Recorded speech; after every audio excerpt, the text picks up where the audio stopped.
Israel மீது Hamas அமைப்பினர் தாக்குதல் நடத்தி இன்றுடன் ஓராண்டு நிறைவு பெற்றிருக்கிறது.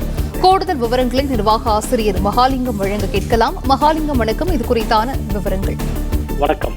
இஸ்ரேல் மீது ஹமாஸ் அமைப்பினர் வான்வழி தாக்குதல் மீண்டும் நடத்தியிருக்கிறார்கள் என்ற தகவல் வெளியாகிருக்கிறது. இஸ்ரேல் மீது கடந்த ஆண்டு இதே நாளில் ஹமாஸ் அமைப்பினர் திடீரென்று உள்ளே புகுந்து அங்கு இருந்த பொதுமக்கள் மீது கொடூரமான தாக்குதலை நடத்தினார்கள். அதில் சுமார் 1600க்கும் மேற்பட்ட நபர்கள் கொல்லப்பட்டார்கள். ஆயிரக்கணக்கானோர் படுகாயமடைந்தனர்.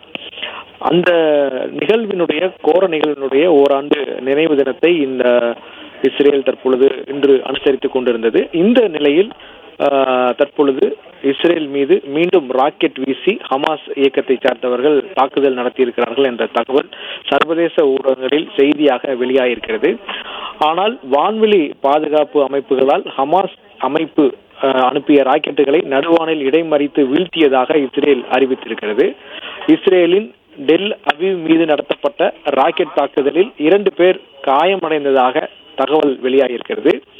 பதிலடியாக கடந்த ஆண்டு அக்டோபர் மாதம் 7ஆம் தேதி ஹமாஸ் நடத்திய தாக்குதலில் 1139 பேர் உயிரிழந்தார்கள். அதற்கு பதிலடியாக காசா மீது இஸ்ரேல் நடத்திய தாக்குதலில் பாலஸ்தீனர்கள் 42,000 பேர் உயிரிழந்ததாக கூறப்படுகிறது.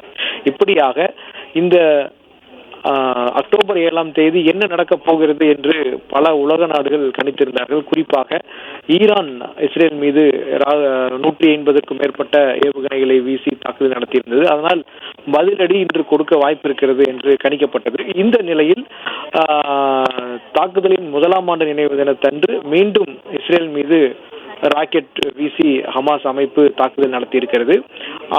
ஹமாஸ் தரப்பிலிருந்து வீசப்பட்ட ராக்கெட்டுகள் பெரும்பாலானவை நடுவானில் இடைமறித்து தூள் தூளாக்கியதாக இஸ்ரேல் சொல்லியிருக்கிறது. ஆனால் ஒரு சில ராக்கெட்டுகள் குறிப்பிட்ட நிலையை தாக்கியதாக ஹமாஸ் அமைப்பினர் தகவல் தெரிவித்திருக்கிறார்கள். 2 தரப்பிலும் பல்வேறு தகவல்கள் இது குறித்து வெளியாகிருக்கிறது. ஆனால் இன்னும் உறுதிப்படுத்தப்பட்ட தகவல் எதுவும் வெளியாகவில்லை.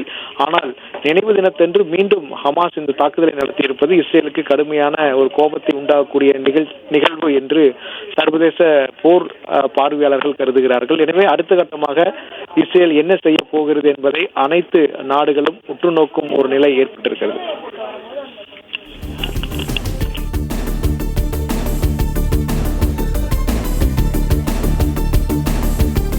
விவரங்களை வழங்கியமைக்கு நன்றி மகாலிங்கம்.